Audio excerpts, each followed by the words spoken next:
바울과 바나바 일행은 1차 선도 여행을 떠날 때 그 연도가 주후 46년에서 48년까지 약 2년에 걸쳐서 진행됩니다. 예수님이 승천하시고 난 다음에 약 15년 후의 일이죠. 바울의 생애는 첫 번째 전도지였던 구브로섬에서 큰 획이 그어집니다. 구브로섬의 바브를 기점으로 바울은 더는 교만의 상징인 사울이 아니라 겸손의 대명사인 바울로 불리기 시작하죠. 바울이 구브로섬 바보에서부터 우리가 아는 바울의 삶을 비로소 시작하는 겁니다. 이것은 바울의 힘이나 능력이 아니라 자신의 삶을 하나님께 온전히 맡겼을 때 바울을 통해 역사하시는 하나님의 성령 때문이었습니다. 그런데 주님의 수행원으로 부르심을 받았지만 예전의 사울처럼 사명을 저버리는 마가의 모습이 오늘 본문에 나타나 있습니다. 간단하게 언급되고 그 이유를 설명하고 있지는 않지만 오늘은 하나님과 동행하는 사람들에 대하여 살펴보고자 합니다. 첫째로 하나님과 동행하는 사람은 사람의 수행원이 되면 안 됩니다. 13절입니다. 바울과 및 동행하는 사람들이 바보에서 배 타고 밤빌리아에 있는 버가에 이르니 요한은 그들에게서 떠나 예루살렘으로 돌아가고, 성령의 보내심을 받고 갈 때 가장 중요한 것은 누구와 동행하느냐입니다. 우리는 성령과 동행하지 않으면 허무한 세상과 동행할 수밖에 없거든요. 1차 전도 여행을 떠난 바울 일행은 구브로섬 바보에서 배를 타고 해안에서 25km 정도 안에 들어간 밤빌리아 버가에 도착합니다. 버가는 선교다운 선교를 하려고 도착한 첫 도시이죠. 마가는 바울과 바나바를 쫓아 전도여행 수행원으로 따라갔습니다. 오늘 본문에 나가 있는 이 요한이 바로 마가 요한이죠. 그런데 마가는 바나바의 조카이자 그럼에도 불구하고 버가에 도착하자마자 웬일인지 전도여행을 포기하고 집으로 돌아가 버립니다. 교회에서 이러다 보면 이런 사람들이 가끔 만납니다. 처음에는 열심히 하지만 얼마 지나지 않아서 사라져버리죠. 처음 또 잘해야 하지만 끝까지 잘해야 합니다. 무슨 일을 하든지 고난이 오고 시험이 있지 않겠습니까? 세상에 고난이 없고 시험이 없는 일이 어디 있겠습니까? 오해받고 억울할 때도 있습니다. 그런데 그때마다 분을 내고 하던 일을 놓고 가버린다면 어떻게 되겠습니까? 선교는 방법이나 제도나 돈이 아니라 사람이라는 것을 오늘 또다시 알 수 있습니다. 마가 요한은 한마디로 말해서 아직 준비되지 않은 사람입니다. 어머니의 신앙으로 여기까지 왔지만 아직 이 마가는 다듬어지지 않았습니다. 준비되지 않은 사람의 특징은 감정으로 일을 결정할 때가 많기 때문에 문제가 생기면 돌파하려고 하기보다는 다른 사람에게 자신의 억울하다는 얘기를 하다가 결국은 그 사람도 시험 들게 하고 자기도 떠나버리고 말게 되죠. 마가가 왜 돌아갔는지 많은 사람이 궁금했습니다. 이 짧은 본문 속에서 또 바울과 관련되어 있는 본문 속에서 그 이유를 찾아내려고 무진대를 썼거든요. 그래서 한 두 가지 정도 이유를 찾아냈습니다. 첫째는 바울의 리더십을 인정하지 못했다고 볼 수가 있습니다. 바울과 및 동행하는 사람들이지 않습니까? 바나바가 아니고 바울의 이름이 먼저 나온 겁니다. 원래 바나바가 선교팀의 수장이었죠. 그런데 갑자기 바울이 선교팀의 주장이 되었던 겁니다. 바보에서 바울은 성령이 충만하여 마귀 바예수를 분별하고 주목해서 야단쳤지만, 바나바는 성경은 잘 가르쳤지만 바예수를 분별하지도 못했고 사탄을 묶고 야단치지도 못했던 것이죠. 복음을 전할 때는 이렇게 타협이 없어야 합니다. 이 일 때문에 영적인 카리스마로 충만했던 바울이 자연스럽게 선교팀의 리더로 떠올랐던 것이죠. 직분이 중요한 것이 아니라 선교 현장에 가서 일당백하는 사람이 자연스럽게 리더가 되는 것이 바로 정상입니다. 이것은 바로 선교팀이 성령이 보내셨고 성령께서 동행하심으로 결정된 일이기 때문에 바울은 이것을 받아들였습니다. 이제 내가 리더가 아니고 바울이 리더라는 것을 인정했습니다. 그런데 문제는 이 마가 요한이 인정하지 못했다는 것이죠. 또 바나바는 자기 친척이지 않습니까? 친척 아저씨가 리더에서 떨어지는 그 순간 인정하지 못했던 것이죠. 선교팀이라고 해봐야 달랑 3사람밖에 없어요. 3사람밖에 없는데 물론 현지에서 조달한 사람이 있는지는 모르겠지만 그럼에도 불구하고 자기 삼촌이 리더가 아닌 것을 마가 요한이 받아들이지 못했다는 것이죠. 복음의 절대적인 가치를 경험하지 못한 마가는 아직 믿음이 거기까지 미치지 못했던 거죠. 당사자인 바나바가 자존심이 더 상하지 않았겠습니까? 그런데도 불만을 내색하지 않고 끝까지 잘 동행하는데, 그러나 마가는 자신의 신분이 수행원이라고 하는 이 사실을 망각하고 내 삼촌의 조카라고 하는 그 생각 때문에 삼촌이 리더에서 밀리는 그 상황을 받아들이지 못했던 겁니다. 그래서 수행원은 스스로 자기 앞날을 결정한 고난이 없거든요. 명령을 수행하는 사람이지 않습니까? 그러니까 명령을 받는 사람인데 위에 있는 사람들의 결정을, 그것도 성령께서 하신 결정을 이해하지 못하고 받아들이지 못했던 겁니다. 오히려 자신이 일행을 따라가 준다. 아무도 따라갈 사람 없는데 내가 시간 내고 돈 내서 따라가 준다라고 하는 이런 생각이 있었기 때문에 진정한 수행원이라고 하기에는 너무나도 아직까지 못 미치는 사람이라고 볼 수가 있습니다. 또 다른 이유는 버가에 도착해 보니까 지중해와 가까운 저지대, 그러니까 해안도시 특유의 습한 기후 때문에 온갖 전염병이 버가에 만연했습니다. 특별히 풍토병이라고 해서 이 지역에 처음 들어온 사람에게는 풍토병에 걸리기 쉬웠습니다. 그런데 바울이 이곳에서 심각한 질병을 얻었습니다. 많은 분들은 아마도 말라리아에 걸렸을 거라고 생각합니다. 보통 기후와 풍토가 맞지 않고 생기는 병은 그 지역을 빨리 벗어나는 길이 낫는 유일한 제일 좋은 방법입니다. 그래서 일행은 바울의 병세를 호전시키기 위해서 습기가 적고 공기도 쾌적한 고원지대인 200km 떨어진 비시디아 안디옥까지 가기로 결정했던 것이죠. 저번에도 한번 얘기했지만 이 안디옥이라고 하는 도시가 20개 정도 된다고 했죠. 셀루쿠스 황제가 왕이 되고 난 다음에 아버지의 이름을 따서 한 20여 곳에 안디옥이라는 이름을 지었는데 비시디아 안디옥이고 지금의 터키고 갈라디아 지역에 있는 곳이라고 볼 수 있습니다. 그런데 고원지대로 가는 길이 얼마나 위험하고 어떤 위험이 도사리고 있는지 알 수 없는 정말 힘든 그런 코스였거든요. 그곳으로 가려면 길이 험하고 늘 강도떼들이 출몰하는 위험한 타우루스라고 하는 산맥을 건너야만 되었습니다. 게다가 병자를 데리고 산맥을 넘어야 되지 않습니까? 그리고 누구를 지시해서 업어라, 끌어라 이게 아니고 이 마가 요한이 환자를 들쳐매야 될 확률이 높았습니다. 환자를 데리고 강도가 출몰하는 200km 산맥을 넘어야 되는 이 길이 처음 따라가 준다라고 생각하고 따라왔던 마가 요한에게는 너무나도 힘들게 느껴졌던 것이죠.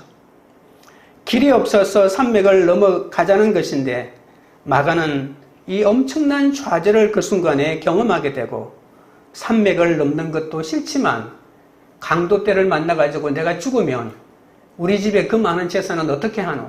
부잣집 아들답게 앞날을 걱정했을 수도 있겠죠. 죽음이 두려웠던 겁니다.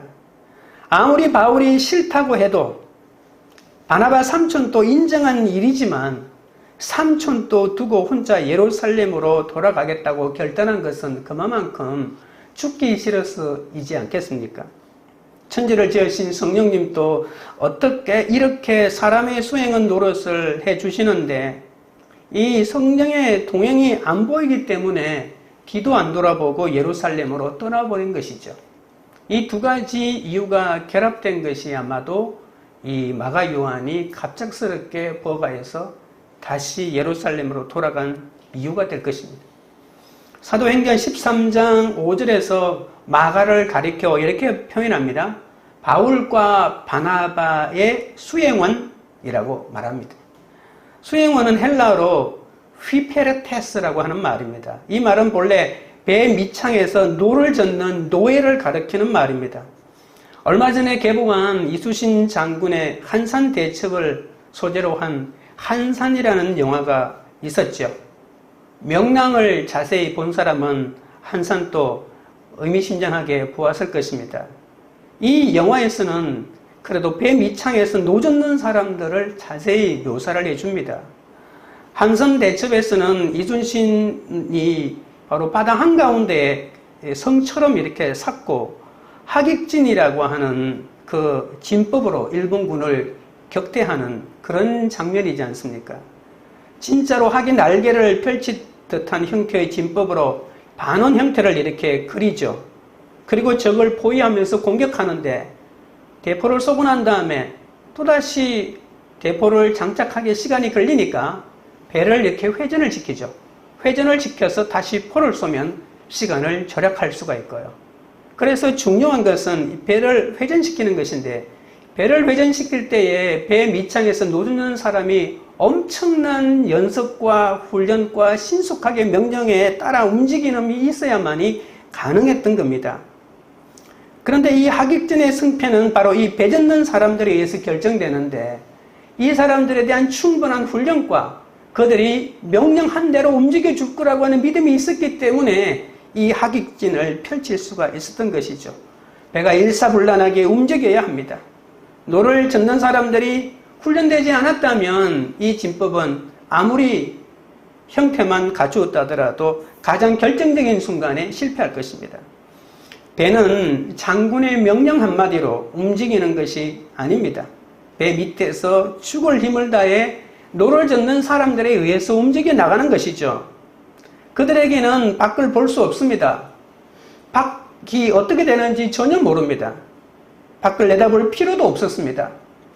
배가 동쪽으로 갈 것인지 서쪽으로 갈 것인지 결정하는 것은 오롯이 장군의 몫이고 자기들은 주어진 임무에 따라서 오른쪽으로 왼쪽으로 갈 것인지 고수가 치는 그 북소리에 맞추어서 온 힘을 다해서 죽을 힘을 다해서 노릇을 젓는 것밖에 없다는 것이죠.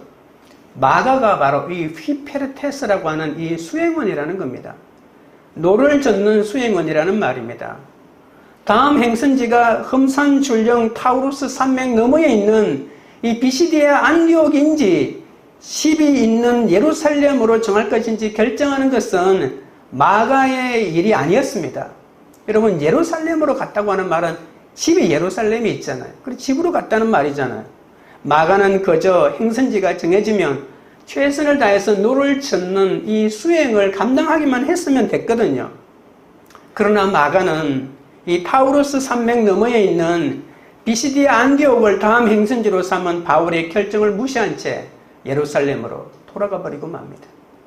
공적 임무를 수행하기 위해서 처음 출발지였던 안디옥 교회로 갔다면 또 모르겠지만 아예 자기 집에 있는 예루살렘으로 돌아가서 이 모든 것을 다 끝내버리겠다는 그런 심산이었습니다. 전도팀을 무단 이탈한 것이지만 그것에 대해서도 신경 쓰지도 않았습니다. 아마 백삭을 지불할 만큼의 돈은 늘 가지고 다녔던 그런 부잣집 아들이었기 때문에 이런 일도 가능하지 않았을까요? 눈앞을 가로막고 있는 이 타우루스 산맥의 위용에 압도되어서 자신이 수행원임을 잊어버린 겁니다. 수행원으로서 자기 임무를 헌신짝처럼 내팽개친 무책임하고도 어리석은 청년 아니었을까요? 아무리 하나님을 믿는다고 해도 하나님께서 언제나 자신과 함께하고 계심을 알지 못하면 뜻하지 않는 타우루스 산맥이 나타날 때 우리는 신실한 수행원으로서의 삶을 감당하지 못하고 내가 밖을 볼 필요도 없고 밖도 보이지 않는데 내가 결정하여 일을 하려고 합니다. 그래서 하나님이 나와 함께 하신다라고 하는 이 통찰이 없으면 수행원 하나도 제대로 감당하지 못한다는 겁니다. 바울 일행이 하나님의 사랑과 생명을 세상으로 흘려보내는 하나님의 통로가 되겠다라고 하는 것이 선교를 떠난 이유잖아요.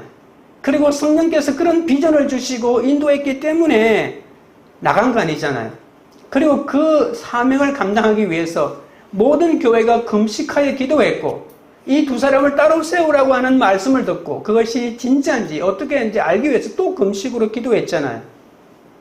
바울의 수행원으로 나선 것은 성령님의 역사였습니다. 마가야 너 바울의 수행원이 되라. 바울도 수행이 된 마가를 위해서 얼마나 많이 기도했고 자신이 수행할 바울과 바나바를 위해서 이 마가 요한은 또 얼마나 기도하고 하나님의 도우심을 바랬겠습니까? 자신도 수행원의 역할을 잘 감당할 수 있게끔 하나님의 도우심을 얼마나 구하며 겸손하고 기도했겠습니까? 그러나 가장 결정적인 순간에 수행원이라는 자기 정체성을 망각하고 이 선교팀을 떠나버립니다. 달랑 3사람인 선교팀에 한 사람이 가버리고 한 사람은 말라리아에 걸린 환자고요. 어떻게 하란 말입니까? 바울은 가장 가까이에서 그 어려운 고비를 함께 넘겨주리라 믿었습니다. 건강할 때 떠났으면 모르겠는데 말라리아라고 하는 풍토풍에 걸려가지고 잘못하면 죽을지도 모르는데 지금 또 독감으로 죽는 사람이 있는데 여러분 2000년 전입니다. 약이 있습니까? 의사가 있습니까? 병원이 있습니까? 자기가 병들어 있을 때 포기하고 떠나버렸으니 얼마나 마음에 상처가 됐겠습니까? 아직 경험이 부족하고 젊은 패기가 있는 마가 요한이 경험이 너무나도 미천한 젊은이기 때문에 마음의 동료에 쉽게 넘어가고 말았던 거죠. 적용 질문 드립니다. 세상으로 돌아가지 않고 자기를 부인하며 달려가야 할 나의 사명은 무엇입니까? 둘째는 하나님의 수행원이 되어야 합니다. 여전히 13절입니다. 바울과 및 동행하는 사람들이 바보에서 배 타고 밤빌리아에 있는 보가에 이르니 요한은 그들에게서 떠나 예루살렘으로 돌아가고 전도팀은 밤빌리아의 버가로 향하기 위해서 바보에서 배를 탔다고 했죠. 그 전도팀은 바울과 및 동행하는 사람들이라고 표현을 하기 시작하는 거죠. 사울이라는 이름 대신에 바울을 표기할 뿐만이 아니라 바나바에 앞서서 바울이라는 이름을 먼저 쓰고 있습니다. 전도팀의 우두머리가 바나바에서 바울로 바뀌었습니다. 바나바는 바울이 예수를 처음 믿었을 때 공동체에 데려가서 소개해 준 사람이죠. 바나바는 안디옥교회의 담임 목사로 바울을 부목사로 초빙해서 함께 합동 목회를 한 장로는 아닙니까? 바울은 어떤 면에서는 바나바의 훈련생이었습니다. 연륜으로 보나 영적인 능력으로 보나 바울이 앞섰던 것이죠. 그리고 또한 이 바나바는 성숙한 인격과 인품마저 가졌습니다. 당연히 바나바가 전도팀의 리더였습니다. 그러나 첫 번째 전도지였던 구브로섬을 지나면서 바울의 역량이 아낌없이 선교지에서 드러나고 말았습니다. 선교 현장을 위하여 준비된 사람처럼 그 능력이 용암이 솟아오르듯이 바울에게서 터져나온 것이죠. 교회 목회 현장에서는 바나바의 역량이 두드러졌지만 전도 현장에서는 바울의 역량이 바나바를 완전히 압도한 것입니다. 이제 바울이 이 선교 여행을 이끌게 됩니다. 바울은 일을 만들고 비전을 세우고 역사를 끌고 가는 사람입니다. 바나바는 반면에 도와주고 협력하는 내조자입니다. 그렇다고 해서 이 두 가운데 어느 하나가 더 낫다고 말할 수는 없습니다. 눈에 띄지 않고 뒤에 숨어서 처리하며 마무리하는 이 바나바가 앞에서 외치고 일을 조직하는 사람만 있다고 해서 그 사람이 더 중요하다고 해서 이 사람이 중요하지 않다고 말할 수는 없습니다. 왜냐하면 이 두 부류 가운데 한 부류만 있다고 해서 교회가 돌아가는 것이 아니기 때문입니다. 뒤에 숨어서 보이지 않는 곳에서 일을 마무리해주고 정리하고 돕고 협력하고 내조해주는 그런 사람이 반드시 필요합니다. 높고 낮은 문제가 아니라 그저 은사를 따라서 일하는 것이죠. 하나님의 교회는 그래야만이 아름다워지고 사랑의 신기가 돋는 것입니다. 모세가 나이가 들어 죽게 되었죠. 모세는 하나님의 명을 받들어 리더십을 요수아와 갈렙 이 두 사람 가운데 한 사람에게 넘겨주기로 결정합니다. 그런데 결국은 요수아가 모세의 리더십을 승계하죠. 모세를 섬길 때는 갈등이 없었지만 이 갈렙이 요수아와 같은 동료잖아요. 그런데 모세와 같은 영향력이 자기 친구인 요수아에게 넘어가자 이 갈렙은 갈등이 생기기도 했을 것입니다. 그러나 갈렙은 전면에 나타나지 않고 여호수아 뒤에서 묵묵히 여호수아를 도와주기만 했습니다. 만약에 갈렙이 없었다면 여호수아가 아무리 능력이 있다고 할지라도 또 옆에서 여호수아만 모세의 승계를 받느냐, 당신도 그와 걸맞는 능력이 있지 않느냐라고 하는 부추기는 사람들의 모든 목소리를 이 갈렙이 잠재웠을 것입니다. 만약에 갈렙이 없었다면 여호수아가 아무리 능력이 있어도 이 큰 조직을 통솔하고 통치하기 어려웠을 것이 틀림없습니다. 갈렙은 여호수아 밑에 숨어서 나타나지 않고 조력자로, 내조자로 무려 40년 동안 살다가 85세까지 숨어 지냅니다. 끝으로 나타난 여호수아보다 안에 숨어있는 갈렙의 인격과 신앙이 더 깊다고도 이해할 수가 있겠죠. 오늘 본문에서 하나님의 수행원은 바나바는 바나바대로 하나님의 수행의 일을 감당했고 하나님이 주신 은사대로 말입니다. 그리고 바울도 자신에게 주어진 은사대로 수행원의 직을 충실히 감행한 하나님의 수행원의 표본인 두 사람이라고 볼 수가 있습니다. 하나님이 우리에게 주시는 은사가 다르기 때문에 나를 어떤 수행원으로 보내셨는지 잘 파악하여 이 공동체를 섬기는 일에 나서야 할 것입니다. 성경은 구브로 섬의 바보를 기점으로 그 전도팀을 바울이 핵심이 되는 이러한 선교팀으로 재편했는데 이것은 바울이 원해서 된 게 아니죠. 내가 선교팀에서 역량이 더 드러나니까 내가 리더가 되겠으니 리더의 역할을 나한테 주십시오 라고 이렇게 요청한 것도 아닙니다. 투표한 것도 아니고요. 사도행전의 초점이 이제 바울 한 사람에게 집중되기 시작한 것은 온전히 성령의 뜻입니다. 바울은 다메섹 도상에서 주님을 만난 지 최소한 17년의 세월이 지난 다음에야 이렇게 자기가 리더가 되어 한 선교팀을 이끌게 된 것이죠. 그야말로 주님의 증인으로 일할 기회를 이제 온전히 찾게 된 것입니다. 여러분, 우리가 리더가 되기 전까지는 칼날을 숨겨놓고 있어야 됩니다. 그래서 리더가 되기 전에 그 칼날을 드러내면 그냥 쓰기도 전에 잘라지는 거죠. 다메섹과 예루살렘에서 주님의 증인으로 살려고 했지만 무산되었죠. 과거의 행위 때문입니다. 예수 그리스도를 믿는 사람들을 잡아 죽이려고 하는 그것 때문에 그리스도인으로 개종했다고 해도 믿지 않았고 또 유대인들은 배반자라고 낙인 찍으면서 그를 받아들이지 않았던 것입니다. 아라비아 광야에서 홀로 경건 훈련을 쌓고 고향 다소에서 무려 13년 동안이나 집가하는 동안에 아픔과 고통의 세월을 보내지 않았습니까? 그러고 난 다음에 안디옥교회의 공동 목회자로 1년을 사역한 다음에 이렇게 자신에게 주님의 증인이 될 길이 열린 것입니다. 하나님은 지난 모든 시간을 통해 바울을 사도행전의 중심인물로 새롭게 빚어주셨습니다. 여러분 생각해 보십시오. 13년이라고 하는 너무나도 아까운 세월 하나님이 왜 빨리 사용하지 않고 왜 늦게 사용했을까? 여러분 그 당시 지난 시간에도 얘기했지만 로마 시대의 평균 연령이 평균 수명이 50세도 채 되지 않는다고 했죠. 이때 바울의 나이가 40 초반 아니면 중반이었죠. 물론 60 넘어까지 살긴 했지만 이 평균 수명이 다 되어갈 때 사도 바울을 사용하시는 하나님의 뜻이 어디에 있겠습니까? 우리 인간적인 생각과 달리 이 모든 것이 우리를 빚어가시는 하나님의 계획이요 하나님의 손길이라는 겁니다. 말년에 바울은 아그리빠 왕에게 다메섹 도상에서 자신을 부르셨던 주님의 말씀을 사도행전 26장 16절에서 이렇게 진술합니다.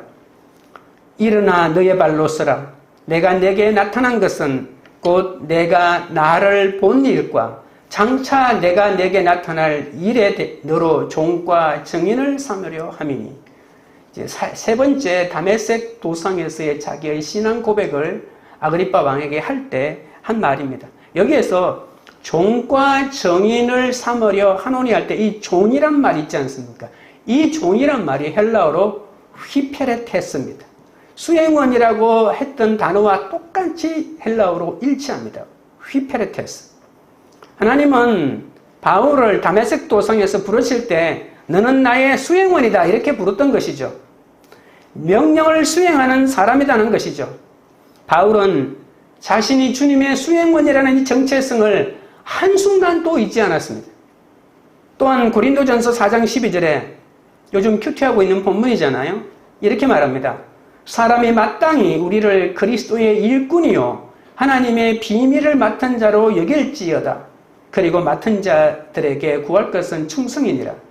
이렇게 말할 때 그리스도의 일꾼이요라고 할 때 이 일꾼이라고 하는 말이 바로 헬라어로 휘페르테스, 수행원이라는 말과 똑같습니다.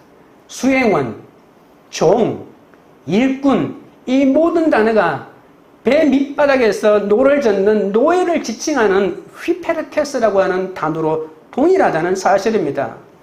주님의 수행원이 주님을 위해 할 수 있는 것은 오직 충성뿐이라는 말입니다. 배 밑바닥에서 수행원들이 장군이 명령한 곳으로 가기 위해 온 힘을 다하여 노를 젓기에 충성을 다하는 것 아니겠습니까?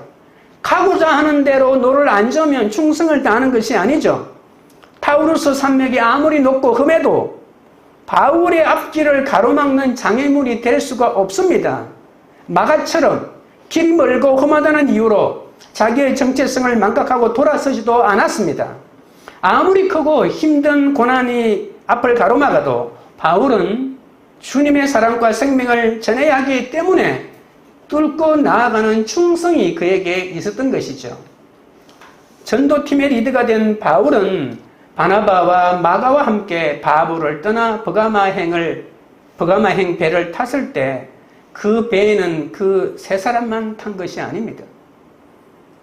하나님께서도 그 배에 함께 계셨습니다.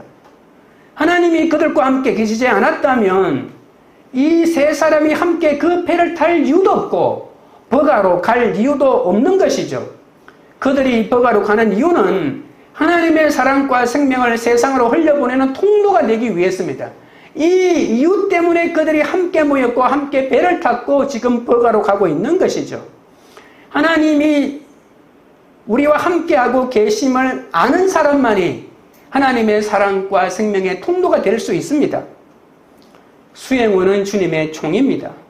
수행원은 주님의 일꾼입니다. 수행원은 어떤 상황에서도 주님이 함께 하심을 믿고 언제 어디서나 하나님의 신실한 수행원임을 잊지 않는 사람만이 그 수행원직을 신실하게 감당할 수가 있는 것이죠.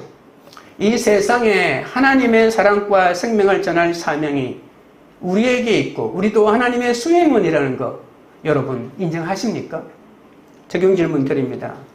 가정과 직장과 자녀 교육의 현장에서 하나님의 수행원 노릇을 잘 감당하고 계십니까? 셋째는 하나님의 사람은 열매를 얻기 위해 더 나아가야 합니다. 14절입니다. 그들은 버가에서 더 나아가 비시디의 안디옥에 이르러 안식일에 회당에 들어가 앉으니라. 바울은 인구가 밀집한 대도시 버가를 지나치고 비시디의 안디옥으로 향하죠. 버가에서 비시디의 안디옥까지는 약 200km 떨어졌고 그것도 험산, 줄령, 타우루스 산맥을 넘어야 한다고 했습니다. 산맥을 도보로 넘는 것은 여간 어려운 일이 아닌데다 산맥 곳곳에는 강도떼들이 있다고 했죠. 그냥 강도가 산 밑에 살다가 산에 올라가서 직장에 출근하듯이 출근해 있는 것이 아니라 아예 강도 소굴이 그 산맥 중간에 우글우글 했다는 겁니다. 그래서 여러분 고린도후서 11장 26절에 바울이 이렇게 말합니다. 복음을 전하면서 강도의 위험과 이런 말이 있죠. 실제로 이런 타우루스 산맥을 넘을 때 강도떼들이 출몰해서 몽둥이로 때리고 돌로 때리고 있는 돈 다 빼앗아가고 이런 엄청난 박해를 했기 때문에 강도의 위험이라고 말하지 않겠습니까? 아마 이때의 경험을 빗대서 한 말일 겁니다. 바울이 대도시 포가를 마다하고 그냥 지나친 이유는 뭘까요? 여러분, 바울은 시간이 많은 관광객이나 유람객이 아닙니다. 성령님의 인도하심으로 하나님의 사랑과 생명을 흘려보내는 수행원 아니겠습니까? 그 목적을 이루기 위해서 포가는 정말 좋은 장소이기는 하지만 병을 얻어 떠날 수밖에 없었던 것이죠. 대도시 포가를 지나치고자 할 때 바울은 병드는 것도 힘들고, 아니 저렇게 사람들이 많은데 우리가 지나왔던 그런 도시와는 비교도 안 되는 대도시인데 왜 그냥 지나가게 하지라고 이렇게 원망 섞인 말도 할 수 있었을 텐데, 바울은 수행원이라 노를 저쪽으로 갈아가면 젓기만 하면 되기 때문에 그것에 토를 달지 않고 노를 그 아픈 몸을 이끌고 비시디아 안디옥으로 떠났던 것이죠. 여러분, 만약에 포가가 아니라면 다른 옆에 있는 대도시로 갈 수도 있잖아요. 옆에 대도시도 많은데 왜 굳이 강도가 들끓는 저 산맥을 넘어 비시디아 안디옥까지 가야만 할까요? 바울은 갈라디아 4장 13절에서 비시디아 안디옥에 온 이유를 어렴풋하게 얘기하는데, 그것은 바로 자기의 육체의 약함 때문이다라고 이렇게 말합니다. 이 약함이라고 하는 헬라어는 질병이란 말입니다. 내 육신이 질병이 들었기 때문에 여기에 왔다고 이렇게 말합니다. 질병이 들었는데 200km를 산을 넘어왔다는 말이 어떻게 이해가 되지 않을 수도 있겠지만, 질병을 얻었기 때문에 마가처럼 돌아가지 않고 200km 산맥을 뚫고 고산시대로 올라가면서 주님의 인도를 구했기 때문에 여기까지 오게 된 것이죠. 풍토병 환자에 대한 최선의 치료 방법은 아까도 얘기했지만 풍토병이 생긴 환경과 정반대의 환경으로 환자를 데리고 가는 것입니다.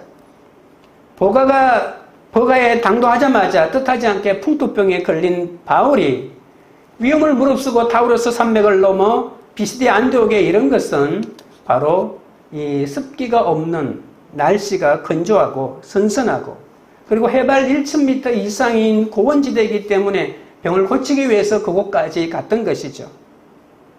바울이 풍토병에 걸리지 않았더라면 타우루스 산맥을 넘어 비시디아 안디옥까지 갈 필요도 없었을 것이고 가지도 않았을 것입니다. 그러나 뜻하지 않게 풍토병에 걸렸기 때문에 병을 낫게 하기 위하여 그런 결정을 한 것이죠. 그런데 중요한 것은 바울은 비시디아 안디옥에서 복음을 전하고 이고니온, 루스드라, 더베 이런 곳에서 복음을 전하고 돌아오는 길에 포가에서 신나게 복음을 전했다는 겁니다. 하나님의 때가 있는 것이죠. 성경은 바울 일행의 이런 결정을 더 나아갔다라고 말합니다. 다시 14절을 보십시오. 그들은 포가에서 더 나아가. 이 더 나아가는 신앙이 우리에게 있어야 합니다. 여러분, 지금 바울이 더 나아가는 이 상황이 얼마나 힘든 상황인지 아십니까? 육신의 말라리아 풍토병에 걸린 것도 힘들겠지만 더 힘든 건 마가에게 당한 배신감 때문에 얼마나 힘들었겠습니까? 여러분, 사람은 다른 사람에게 배신을 당하면 하루 이틀에, 한 달, 두 달에 이것이 치유되는 게 아닙니다.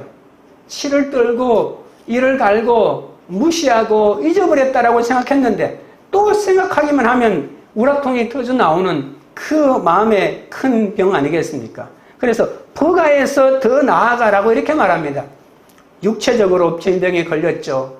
마음에 큰 상처를 벌린 이 포가에서 복음도 전하지 못하는 이 대도시를 건너가는 이 포가에서, 그러나 바울과 바나바는 더 나아갔다라고 이렇게 말합니다. 힘들어도 묵묵히 더 나아가면 그것이 영적인 지름길이 된다는 사실을 아십니까? 신앙의 지름길이 어디 있겠습니까? 그러나 가장 도움이 되는 사람은 떠나고 그 환경이 설득이 안 되어도 우리의 길을 묵묵히 가는 것이 더 나아가는 것입니다. 우리는 힘들수록 한 걸음 더 나아가는 것이 필요합니다. 왜 그렇게 해야 하죠? 왜냐하면 성령이 보냈기 때문입니다. 내 자녀에게 한 걸음 더 나아가는 것도, 내 배우자에게 한 걸음 더 나아가는 것도, 직장에서 나를 힘들게 하는 사람에게 한 걸음 더 나아가는 것도 결국은 성령이 보내셨기 때문입니다. 성령이 뭐 때문에 보냈나요? 어떻게 하든지 한 영혼을 더 구원하기 위한 건 아니겠습니까? 어떻게 하든지 그 사람을 좀 더 나은 신앙의 단계로 높이기 위함 아니겠습니까? 하나님의 자녀라면 모든 앞날을 성령이 인도하시기 때문에 길이 없다면 성령님이 바로 길이 되심을 알아야 합니다. 이제 길이 없어. 길이 없으면 우리는 하늘을 쳐다보잖아요. 그러면 하나님이 나의 길이 되시는 거죠. 여전한 방식으로 큐티하고 여전한 방식으로 기도하고 여전한 방식으로 예배드리는 것이 더 나아가는 것 아니겠습니까? 더 나아가는 것은 특별한 행동을 하라는 것이 아닙니다. 바울은 뼛속 깊이 죄인이고 작은 자라는 것을 알기 때문에 수혜원을 차청하였고 수혜원됨을 후회하지 않았고 한순간 또 뒤돌아보지 않았습니다. 그러니까 수혜원이 되는 것은 할 수 있다, 하면 된다, 한번 해보자 이런 결단을 하는 것이 아니라 내가 죄인이라고 하는 것을 뼈저하게 느끼고 나는 하나님의 사랑이 아니면 도저히 살 수 없는 존재라는 것을 깨달을 때 이 수행원의 사명을 감당하기 위하여 한 걸음 더 나아갈 수 있는 사람이 된다는 것입니다. 바울은 종과 수행원으로서 직분에 대한 체감 온도가 높고 마가는 그것이 너무나도 얕았습니다.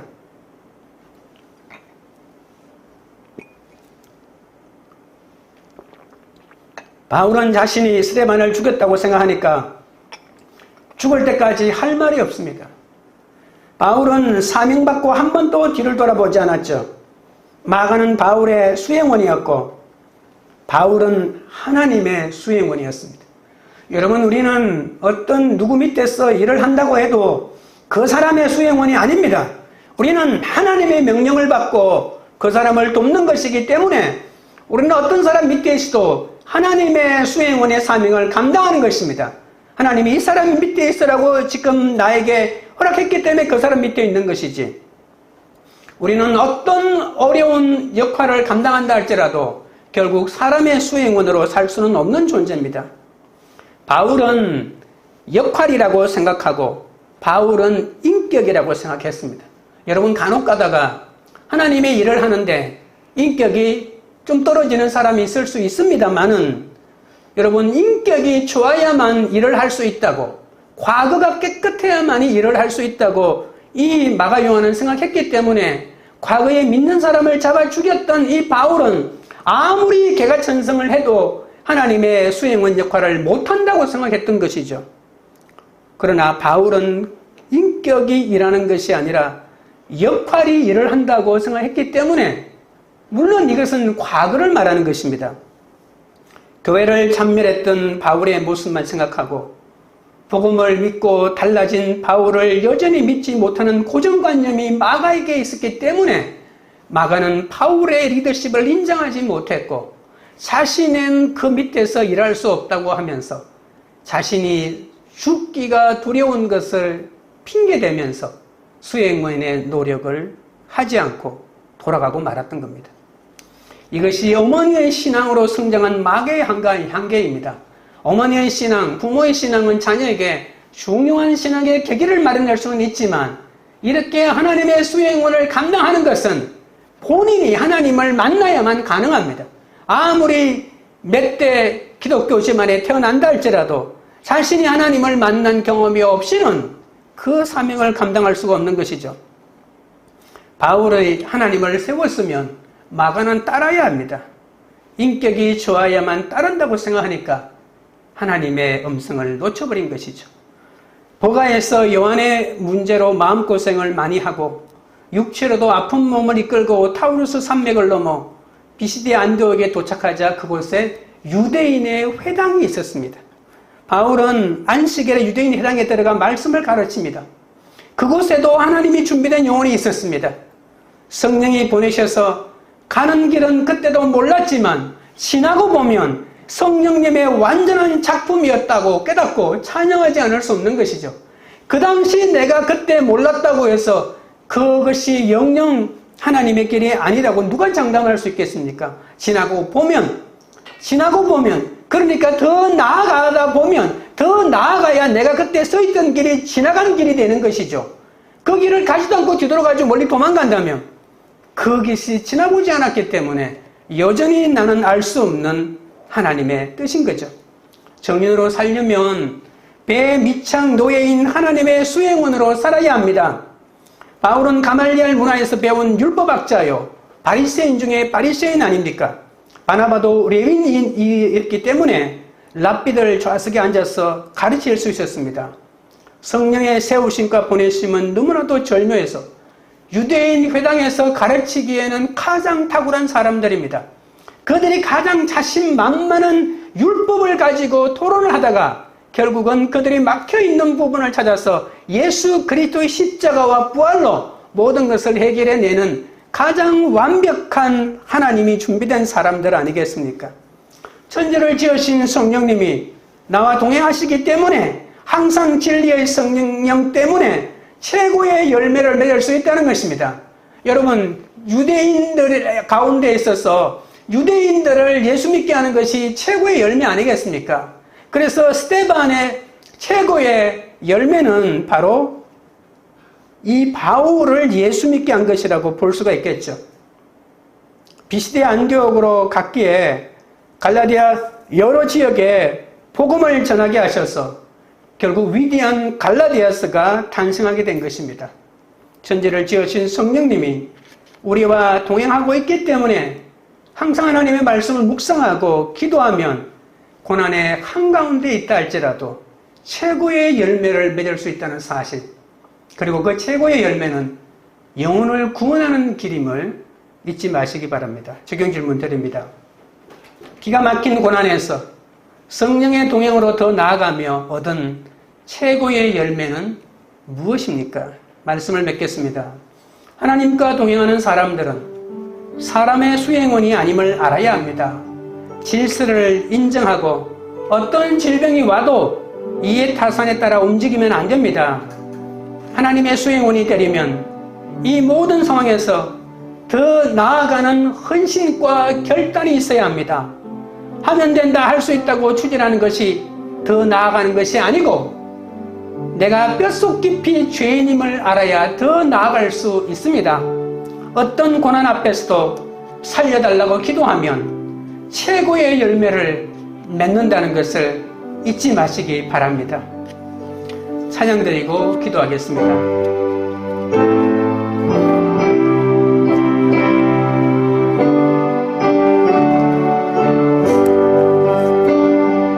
내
사람의 수행원이 아니라 하나님의 수행원이 되게 해달라고 기도하겠습니다.